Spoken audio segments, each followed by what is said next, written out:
be one body, one heart, one soul. I mean, return to be the real Adam. Be like Adam when he and Eve made the real love in the spirit without making a child, as they had done when they were together in the subtle body in the first garden. When a person is in that state, he returns completely to be the real Adam and the real Eve. And he is absent from being two. There is only one. This is the world of unity.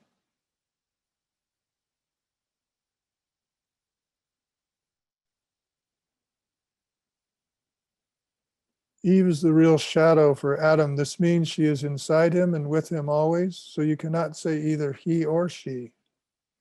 I'm speaking about the kind of humanity where Adam and Eve are one person, meaning al-Ihsan. Insan is the Arabic word for human, where Adam and Eve are one person, meaning al-Insan, the human being who carries both male and female. Matter of fact, one of the root words of insan is ins, I-N-S, which has the meaning of, I remember, affable, gentle, kind, caring, friendly. For that reason, Allah does not say, "O Adam," in the Quran, or "O Eve." Allah says, "O mankind. Truly, you have been struggling toward your Lord arduously, and you shall encounter him." Surah 84, ayat 6.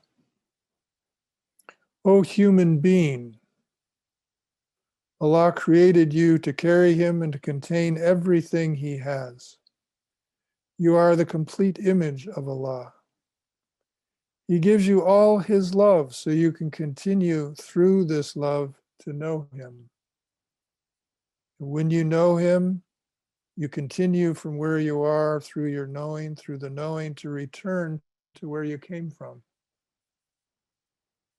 So this journey of return that many of us have a sense of being on, and certainly the major thrust of this chapter, this journey of return, for the return to be complete, needs to be done through love. As Sidi has said, rarely does someone have a complete journey of return through the austerities, doing all the right and wrongs and so on and so forth. But those who follow the orders, avoid the prohibitions,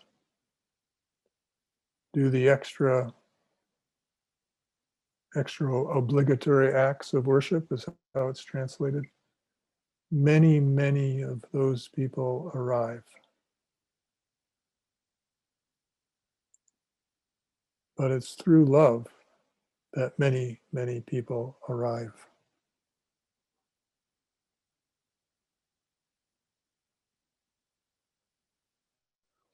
He gives you all his love so you can continue through this love to know him. And when you know him, you continue from where you are through the knowing to return to where you came from. This is your story. You work very hard and are very careful about what Allah gives you. Do not put veil after veil upon yourself through wrong actions, misconceptions, so on and so forth. Do not put veil after veil, but be pure like you were when he created you, because after that you return to him. You are from him and to him. None other than he. Do not say I or he or she, but say Allah. For this reason, he says, O human being, Ya ayyuhal insan, not O Adam or O Eve. When a person sees himself or herself as insan, then she stops and she walks very deeply and she is very polite because she knows she contains everything.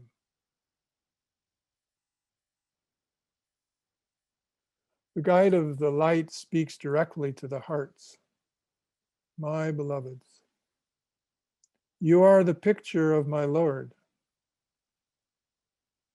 Look to me with the eye of my Lord within you if you want to see me really, if you want to know me well. I am not like any person you know. When you see through the eye of your heart, you will see the essence of the prophets. The eyes of the body see only the human being, and this is not the complete picture. You want to see me, look in your mountain. If it stays in place, you can see me. Understand, beloved, until you are really here now with all that you have, with yourself, your heart, and your soul, and with everything, opening, listening, and not rejecting. Until then, you will not see me as I am, or know me as I know you. Although you may not remember, you are from the first day of my children. I gave birth to you in Al-Azal. Please be with me in everything and contain everything and give everything, to see everything in the light of your holy origin, in the essence of that which you are. You are the key and you are the door. Why do you stay in the waiting room? Follow me, my beloved, as I pass through every doorway to the truth room of the innermost secret. And then you will see your Iblis lay down his life beneath your feet. And you will find me sitting in the deep knowing on the throne of your heart. Because I am the mirror of your master and you are the mirror of him in me. And there is no difference between you and me and Allah.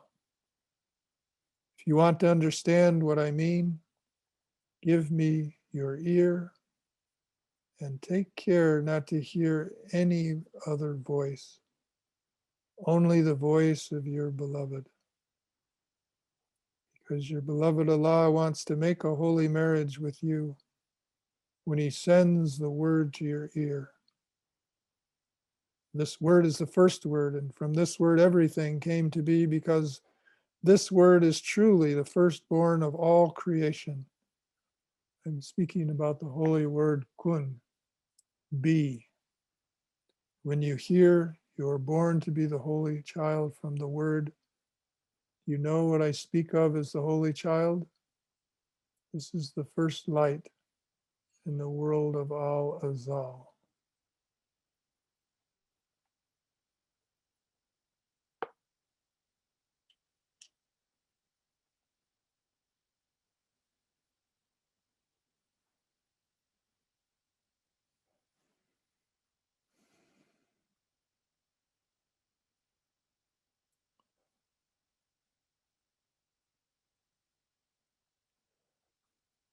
So, beloveds, any questions,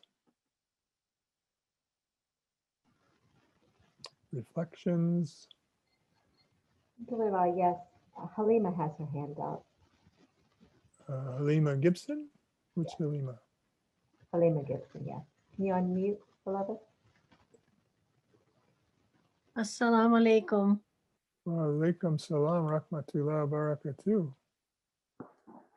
I can't see you. I only see a caricature of you. There you are.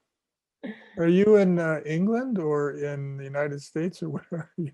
No, I'm in my home in Florida. In Florida, alhamdulillah.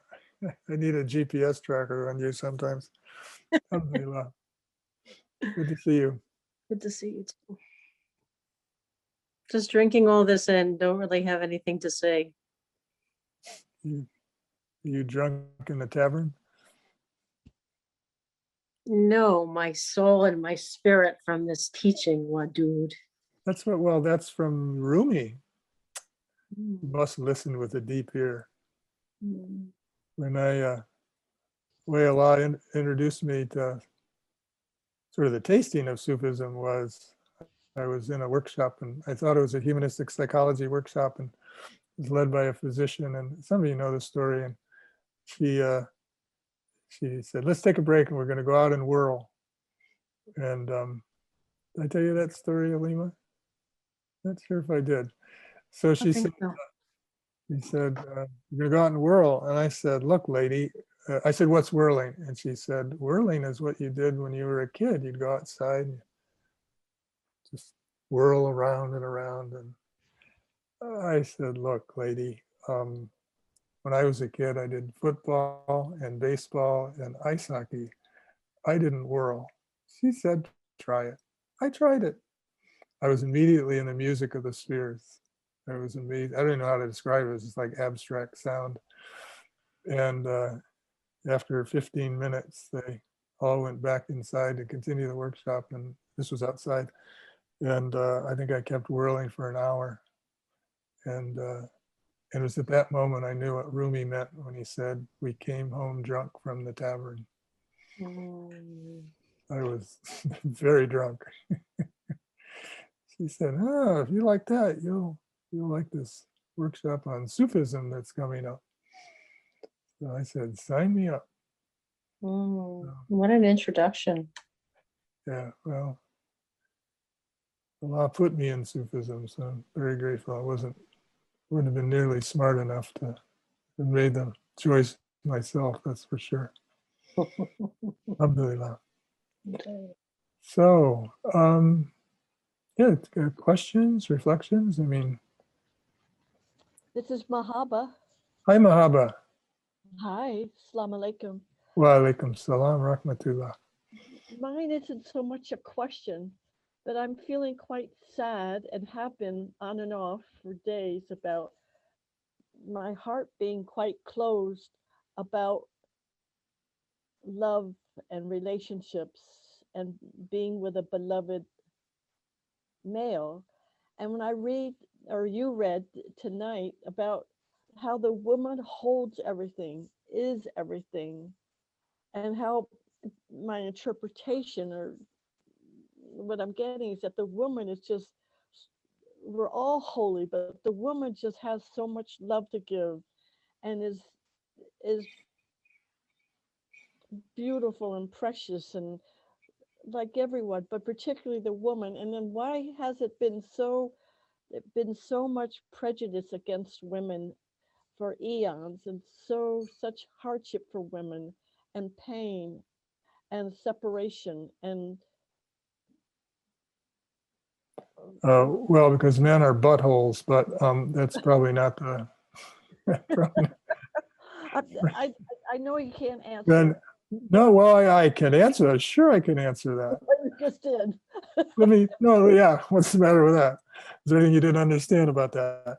No, it's a very deep question. And there's so many aspects of it. The first thing to say is there is reason to be sad.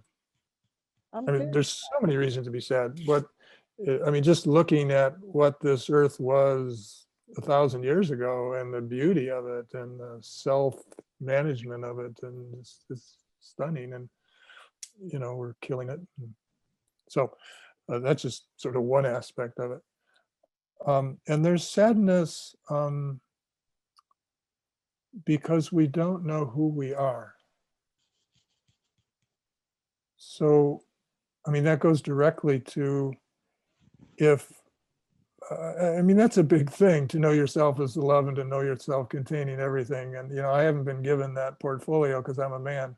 So, but I will say that as I can't say from my own experience, as I know myself more and more in the way that this teaching can open, and this path and the walking and the discharging of the veils and the the releasing the misconceptions of childhood, the purification and the beautification, which is Sufism. As one walks that path, one begins to know oneself in the way that Sidi's pointing to. So, I mean, we're all, you could say that it could be a sort of states of sadness of all of us to the degree we don't know ourselves or we aren't experiencing the love fully. But through the walking, this happens spontaneously. I mean, you know, you've heard of Fana and Baka. Yeah, Yes. so Fana, you could say, is the process of releasing. Annihilation would be, when Sidi got the English word annihilation, he was so so delighted in it. He said, annihilate, annihilate. It's like he had a new toy to play with. So Fana is this process of annihilation. Be gentle and wise and natural. But it's the release of the constrictions, of the veils, of the conditionality, of the suspicion, of the judgment, of the fears, all the things we carry.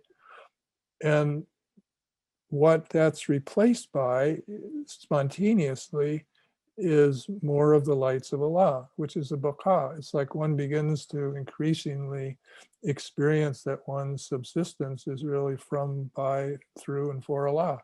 It just happens naturally. So that's going to happen with, and is happening with you, with many qualities. And it can happen and will happen, inshallah, fully through the love. And as you know yourself in the deep way, then what Sidi's writing about is more like a confirmation rather than a like, whoa, I just pulled up short on that one. It's like, as we read this, and as I said before, receptivity is key. It's not even about trying to understand it. It's not about agreeing or disagreeing.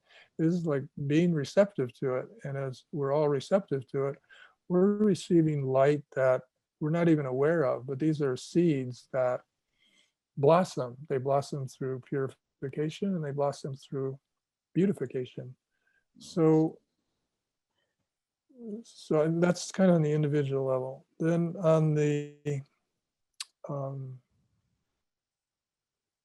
tragic level of the lack of the human being's awareness of what the woman carries, and a sort of parallel story of the human male being deeply veiled and unaware of the purpose of the creation and the purpose of his life. I mean, this is, on one level, it's a tragic story. On another level, it's in the wisdom of Allah. And number one, it forces us to go deeper within our own beings to find, it's like when, if any of you've had kids, it's like if your kid goes through the terrible twos, or your kid starts pushing against you to individuate, and all of a sudden this sort of lovely, no boundaries, lovingness with your kids, all of a sudden they're saying, no, I'm a separate person, and back off. And, it can happen at age 2, happen at age 13 or 14 or both. It's like, whoa, all of a sudden there's this sort of separation going on. We all feel that separation. It may be around our gender, it may be around our physical body, it may be around our habits. I mean, there's infinite number of ways we start to feel this separation. And at least for me, that's been a major motivator to find the truth within me that's eternal and not dependent on the reactions of the outside world. I'd say that was the first thing. It's like, I see Donna Jamila Cruz is on the call here, and she'll remember some of our earliest marketing for Sufi University was really bringing forth that our work is about helping people find the oasis within their heart. And I think the oasis within their heart was sort of a dunya way of saying, you know, the light of Allah and the deep secret love within you, really. So, and what we find is when people take the promise, when they take these teachings, this light which is already there gets illuminated more. Let's put it that way. So when there's a study, when there's remembrance, when there's salat, when there's charity, when there's kindness shown, all the different aspects of the complete walking, service to others, service to God, all of these things help that process of beautification. So when we get into this world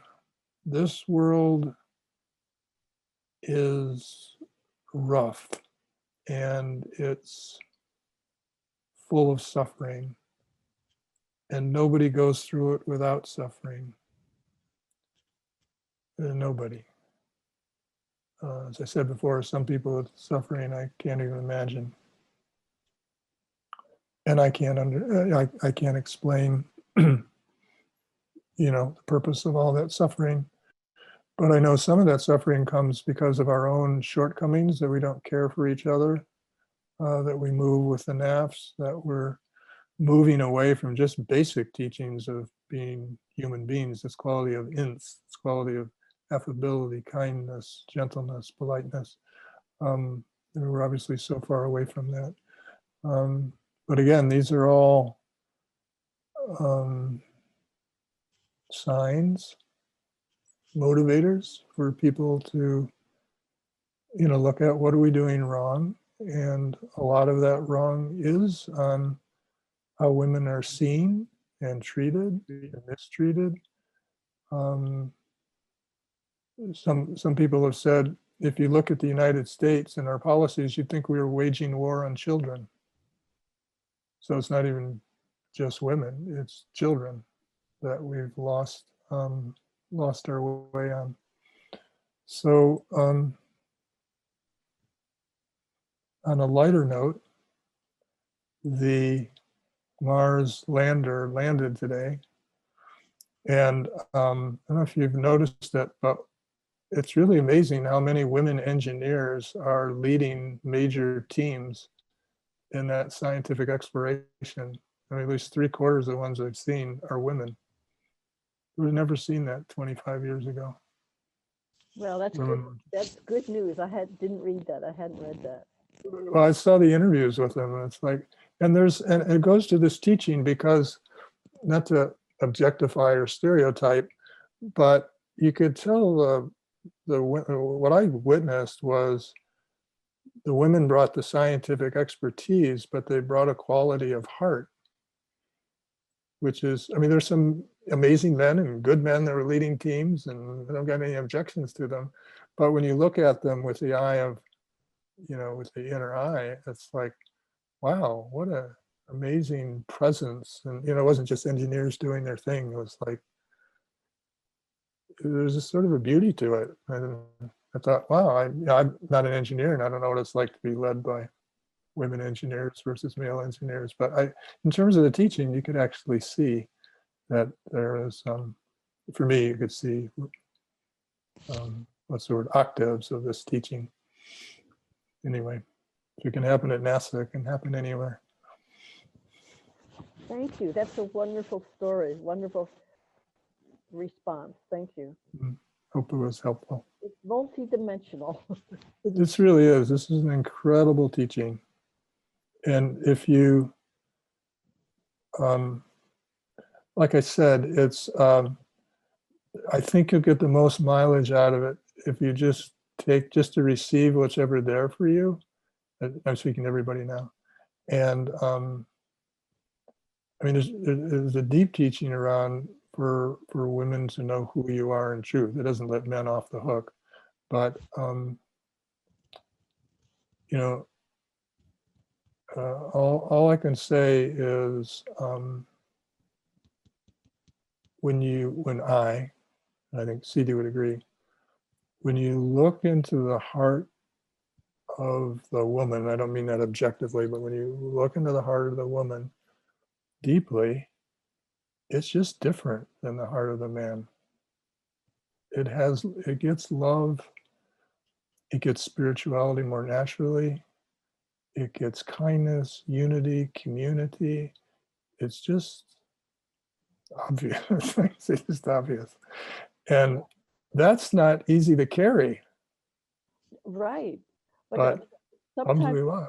it's not, I think it's sometimes it's not easy for a man to accept or men to accept all that the woman carries. I think that, I don't know, and I don't have answers. I don't want to pretend I know, but I'm wondering if prejudice and paternalistic society started eons ago because men didn't want to accept what the woman held, didn't like what the woman held. Were It envious. certainly Or, could be. I don't know. I wasn't there. I know, I know, I don't know, but my heart aches, and I've got a lot of healing or some healing to do around this. Good, good. Well, I don't know how, I mean, honestly, I don't know how any person reaches their 20s, 30s, or 40s doesn't have major healing to do. But I don't know any woman who hasn't had major healing to do just with being a woman Yes. and what you have to go through. And living for 52 years with Nura, I'm deeply plugged into, a lot of the work, all the amazing work she's done on herself, and then the work she's done with other people and as a teacher. But at least the two of you have done work on each other in your marriage, in your relationship. I'm assuming you have, and she has. So Yeah. you have brought things, you've grown together, and you've healed together, and that's beautiful. We are blessed beyond anything we deserve. That's for sure. Anything I deserve, that's for sure. I want to say one thing which might be helpful. I don't know if this would be helpful for people or not, but love in this context is not an emotion. It's not a feeling. It may be how we access it, it may be how we start it, it may be how we see it, but just take a moment, everybody, and just do a quick little mini experience. Because Sidi keeps saying, take the love, take the love, take the love. And he'd say that to his students, take the love. So it goes to may go Mahaba in the sense to part of your question, which is how do we increase the love? So be with, say Bismillah ar-Rahman ar-Rahim. Everybody say Bismillah. Bismillah.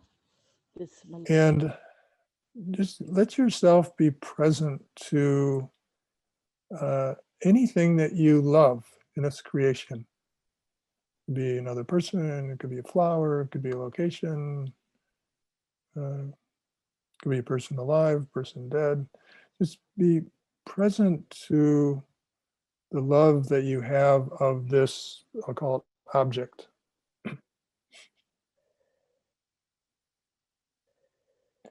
And let yourself feel the feeling that it is a feeling that comes with, you could say, the love that the human being has for the creation. And this is a beautiful creation and beautiful nature and beautiful people. And maybe there's someone who's been loving and kind to you and you're grateful for that. But just find something of the love and recognize the emotion of love. You can say it's like it's a real thing.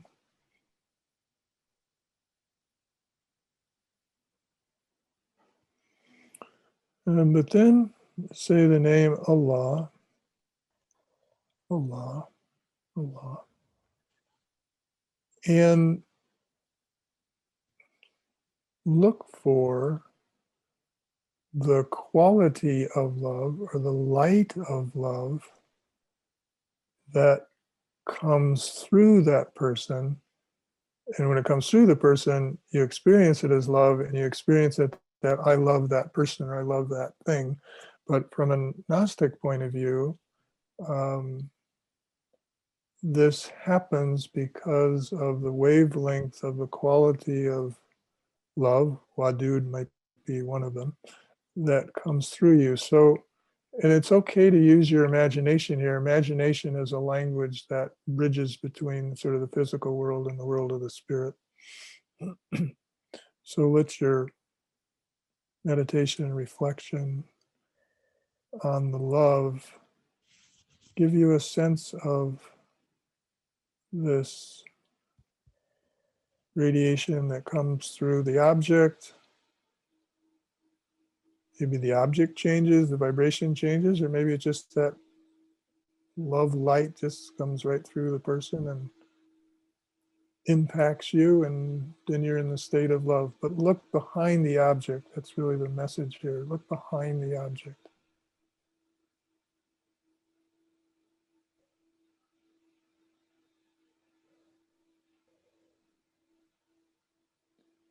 And letting your attention focus more on the light of love rather than the object of your love.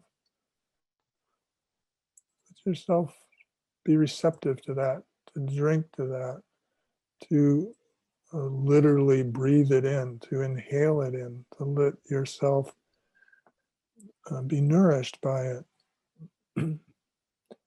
Take a shower in it.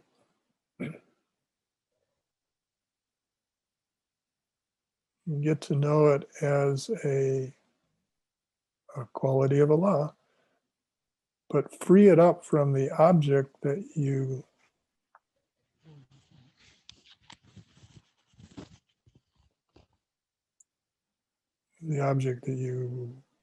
pasted the love on. You projected the love onto the object, let's say. So take away the projection and just go to the quality that illuminated your object with love or lovability.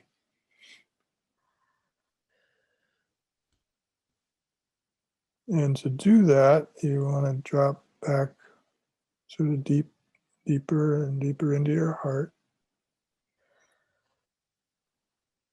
And you can experience this light of love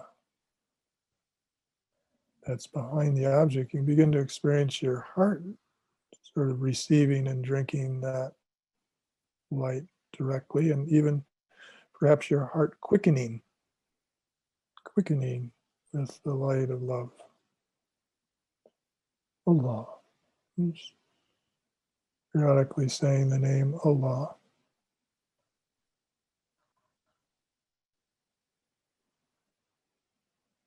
There's many qualities. Allah al-Wadude, Allah al-Latif, Allah al-Rahman, Allah al-Rahim.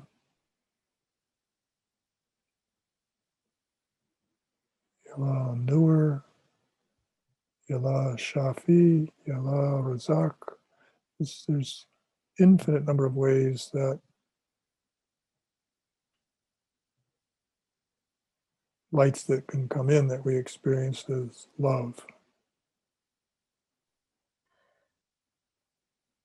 But then take another step, just dropping deeper in your heart, and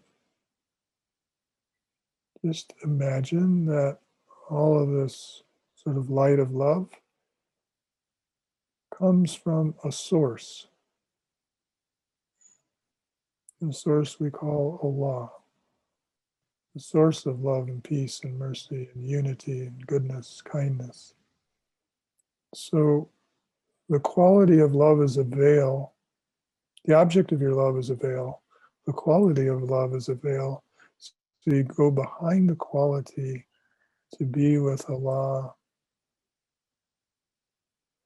the loving.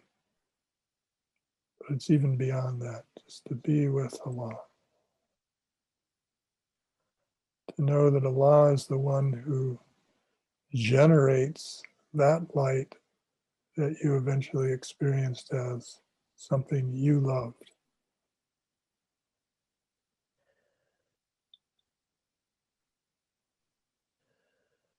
First, the law says, first we loved them and then they loved us. So this whole thing started, if you will, from the radiation of Allah itself.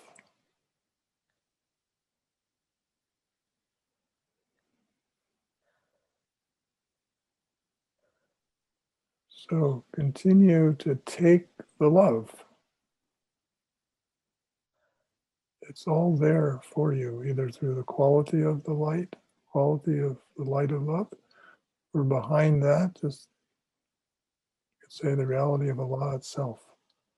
Take it, drink it, be grateful for it, be prayerful about it.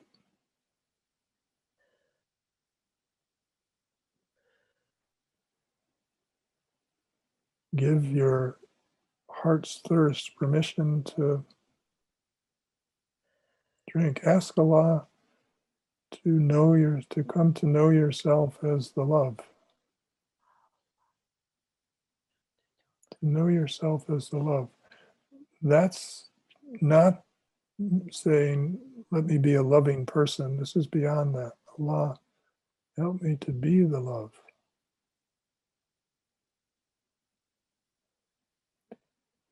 So love radiates through you, whether you're having a good hair day or a bad hair day. Love comes through you, whether this is a person your nafs likes or doesn't like.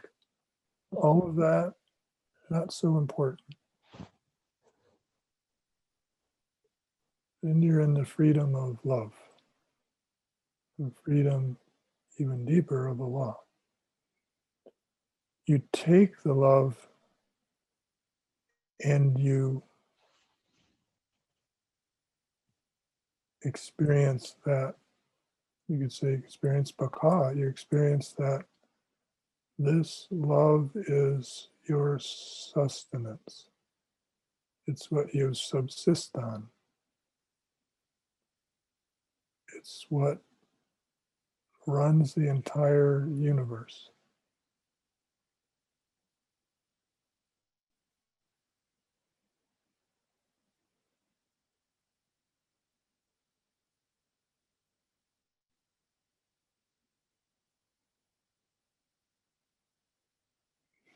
So this is why I say in this teaching, love is not an emotion, love is a reality.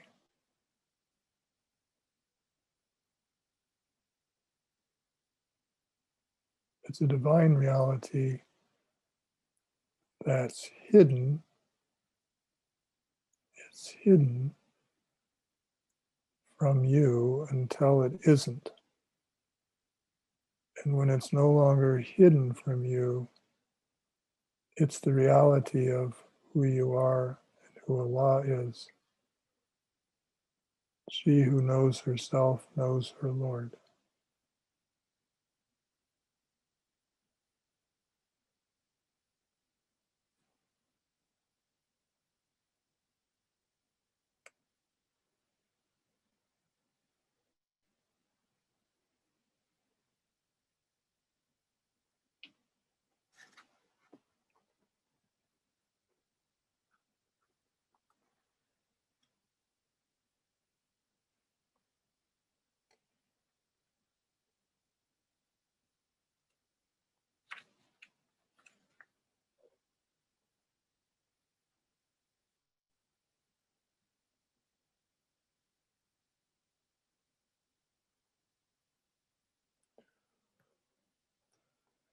Just stay with their reflection, stay with Allah. I'll finish up the class with the last part on page 35 because it's really directly relevant here. Listen to my voice to know my story, which is also your story from the beginning. If you listen and if you follow and if you see me, then you can help me and I can help you to come to be one, to make the holy marriage like before. And then you become the Moses of your time and your brother becomes the Aaron of his time. In order for you to carry your brother, to live for him and he for you, it is necessary to listen to every word I say. If you touch as I say, Then you will arrive in the garden of knowing and live with your beloved all the time, sleeping and waking between his arms. This is the life, and there is no life like this life. My holy beloved, listen to me, to the story of the first world, all is all. Know, my beloved, I am a hidden treasure that longed to be known. This is Allah speaking. And Sidi in a state of oneness with Allah. My beloved, I am a hidden treasure that longed to be known. So I've drawn forth all of the creation out of myself in order to know myself. But how can my creatures know me? I planted all my qualities in the ground of the creation. When any creature comes to know on what ground she stands, she discovers all my attributes in the ground of her existence. In the mirror of my attributes, she comes to see herself. But how can she see herself in every quality? Every quality is a two-sided veil between the creature and her pure existence in me. Every quality has at least two veils, the apparent veil and the interior veil. At first you can see the quality manifesting with the eyes of your body. For example, you see the big bird feeding the little bird. This is the appearance. This appearance is from the smell of the real quality of Allah, the merciful. And when you look inside the quality, you find another veil, a veil of light in the world of the soul. The light of the particular quality of Allah veils the unlimited vastness of the reality of Allah, which is beyond all forms and names and attributes. But when you travel with the light of the attributes, back through all the veils of its gross and subtle manifestations, to the holy source which generated it, then without the cover of these veils, you see that you are the mercy. And you see that you are the love.